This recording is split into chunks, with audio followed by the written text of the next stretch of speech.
I'm ready to make another pickle recipe. It sounds wonderful. Hey, Mr. Pickle, I'm gonna make Dill Pickle Bread. Yum, yum, yum, yum, yum, yum, yum. Let's make it. Grab a large bowl. We're gonna fill it up with ingredients. Half a cup of sour cream. Half a cup of vegetable oil.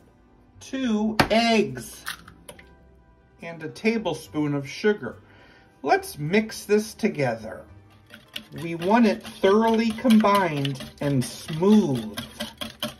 We need a smaller bowl for dry ingredients, starting with 1 3/4 cups of flour, 1 1/4 teaspoons of baking powder, half a teaspoon of salt. Let's mix that together, like this. Gradually add the dry mix to the wet mix, a little at the time.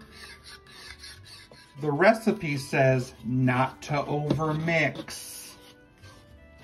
Well, Mr. Pickle, this is when it gets exciting. Grab some pickles and we're gonna grate a half a cup of pickles into that mix. I'm not sure I like this part. It's gonna be good. And a tablespoon of pickle juice. A cup of sharp cheddar cheese shredded. And a teaspoon of dill. I'm gonna fold that together to make it evenly distributed. I've lined a loaf pan with some parchment paper, and I'm gonna put that dough right inside. I've pushed it down a bit and I'm smoothing the surface a touch. And now I bake this at 350 for about 40 to 50 minutes.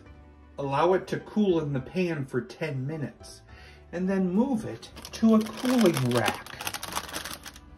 That actually looks good. Here it is. Look at that. Look at all those bits inside. Yum! Dill pickle bread. I definitely notice a pickle flavor. That is definitely sure. It's in there. And I do notice a nice sharp cheddar at the end. But it's true. It's dill pickle in bread. It's delicious. Hey, Jim. Yes, Mr. Pickle? What's a pickle's favorite TV show? What? Dill or no dill?